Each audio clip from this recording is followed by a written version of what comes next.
UP board class 9 आप सभी का स्वागत है हमारे YouTube channel pal my knowledge to you YouTube channel पर। तो आपने चैनल को अभी तक सब्सक्राइब नहीं किया तो ज़रूर करें और साथ ही बेल आइकन को भी प्रेस करें सो दैट आपको हमारे नए वीडियोस की नोटिफिकेशंस मिले सबसे पहले।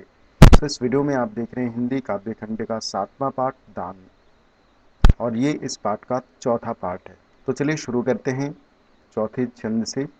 मैंने झुक नीचे को देखा तो झलकी आशा की रेखा, विप्रवर स्नान कर चढ़ा सलील, शिव पर दुर्बादल तंदु तिल, लेकर झोली आए ऊपर, देखकर चले तत्पर वानर, द्विज राम भक्ति भक्ति की आस, भजते शिव को 12 मास, कर रामायण का पारायण, जपते हैं श्रीमन नारायण, दुख पाते जब होते अनाथ, कहते कपियों के जोड़ हाथ, मेरे पड़ोस के वे सज्जन, करते प्रतिदिन सरिता मज्जन, झोली से पुए निकाल लिए, बढ़ते कपियों के हाथ दिए, देखा भी नहीं इधर फिरकर, जिस ओर रहा वह भिक्षु इतर, चिल्लाया किया दूर दानव, बोला मैं धन्य श्रेष्ठ मानव। तो चलिए देखते हैं व्याख्या को।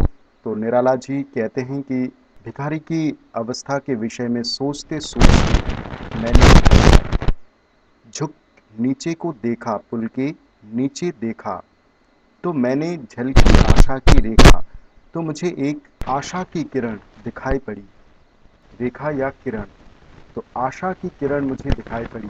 मैंने देखा कि विप्रवर स्नान कर चढ़ा सलील, शिव पर दुर्बादल तंदुल तिल।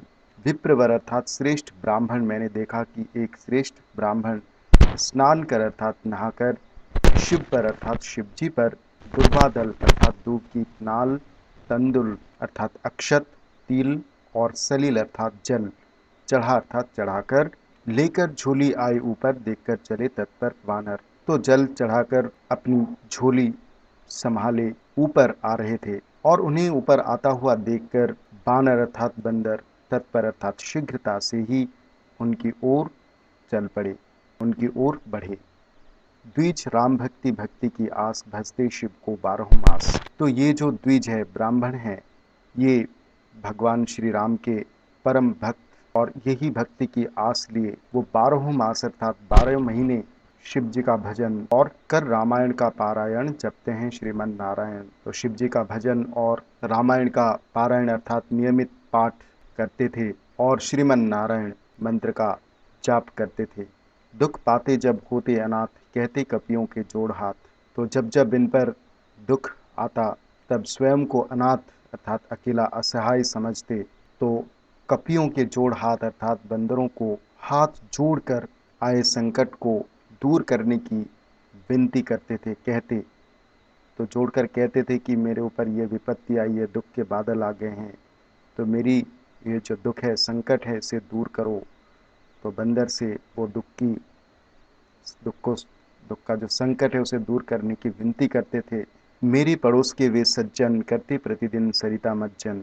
तो निराला जी कहते हैं कि मैं इन सज्जन को भली भांति जानता हूँ, क्योंकि वे मेरे पड़ोसी हैं और प्रतिदिन सरिता मज्जन अर्थात नदी में, सरिता अर्थात नदी, तो नदी में स्नान करने आते हैं। झोली से पुए निकाल लिए, बढ़ते कपियों के हाथ दिए। और निराला जी आगे कहते हैं कि पुल पर आते ही सज्जन ने अपनी झोली से पुए निकाल लिए और कपियों के अर्थात बंदरों के बढ़े हुए हाथ को दे दिए। अर्थात जैसे ही बंदरों ने हाथ बढ़ाया तो बंदरों के हाथों में वो पुए बंदरों के हाथ में दे दिए। देखा भी नहीं इधर फिरकर, जिस ओर रहा वह भिक्षु इतर। देखा भी नहीं उधर फिरकर अर्थात जिस ओर, सड़क के दूसरी ओर जहाँ वो भिखारी बैठा हुआ था उस ओर देखा तक नहीं, देखा भी नहीं, देखा तक नहीं, बल्कि चिल्लाया दूर दानव, चिल्लाया किया दूर दानव। एक तो पुए बंदरों को दिया और देखा भी नहीं उस भिखारी की ओर, बल्कि जब उसने पुए मांगा तो उसे दुष्ट दानव कहकर दूर करके चिल्लाकर दूर कर दिया। बोला मैं धन्य श्रेष्ठ मानव। तो कभी कहता है कि ब्राह्मण के इस कृत्य को देखकर उसके मुख से निकल गया कि श्रेष्ठ मानव तुम धन्य हो, तुम धन्य हो श्रेष्ठ मानव, तुम धन्य हो। तो ये थी इसकी व्याख्या। अब देखते हैं प्रसंग। तो प्रस्तुत पद्यांश में कवि ने दान का ढोंग करने वाले मनुष्यों की प्रवृत्ति पर तीखा व्यंग्य किया है। जैसे इस ब्राह्मण तो अब देखते हैं काव्यगत सौंदर्य।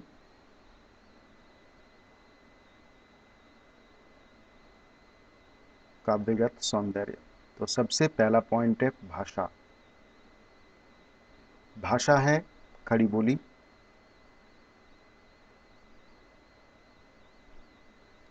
दूसरा पॉइंट है गुण। गुण इसमें प्रसाद गुण है। तीसरा पॉइंट है छंद। छंद इसमें चौपाई छंद है। क्यों? क्योंकि इसमें हर पंक्ति में 16-16 मात्राएं हैं, जिसके कारण ये चौपाई है। ठीक है। चौथा पॉइंट है रस।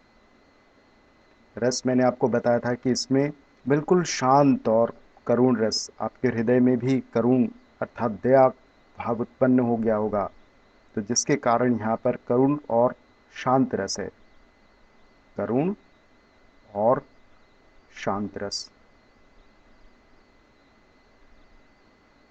करुण और शांत रस। अगला पॉइंट है पांचवा, बहुत इंपॉर्टेंट, अलंकार। ठीक है। तो अलंकार में देखिए देखिए यहाँ पर दूर दानव, तो इसमें द वर्ण की पुनरावृत्ति हो रही है। कपियों के, इसमें क वर्ण की पुनरावृत्ति हो रही है, इसलिए यहाँ पर अनुप्रास अलंकार है। अनुप्रास अलंकार। ठीक है। तो ये थी चौथे छंद की व्याख्या वेद संदर्भ, प्रसंग और काव्यगत सौंदर्य के साथ। तो संदर्भ मैंने इसलिए नहीं बताया क्योंकि पिछले तीनों ही पार्ट में मैंने आपको संदर्भ बताया, और इस पार्ट में मैंने इसलिए नहीं बताया कि ताकि आप उस 3 पार्ट को ज़रूर देखो, जिससे आपको संदर्भ के साथ साथ उन तीनों छंदों की व्याख्या भी आपको देखने को मिलेंगी। सो अगर ये वीडियो आपको अच्छा लगा तो वीडियो को लाइक, कमेंट और शेयर ज़रूर करें। वीडियो को लाइक करें, चैनल को सब्सक्राइब करें। सो मिलते हैं अगले वीडियो में। Thank you.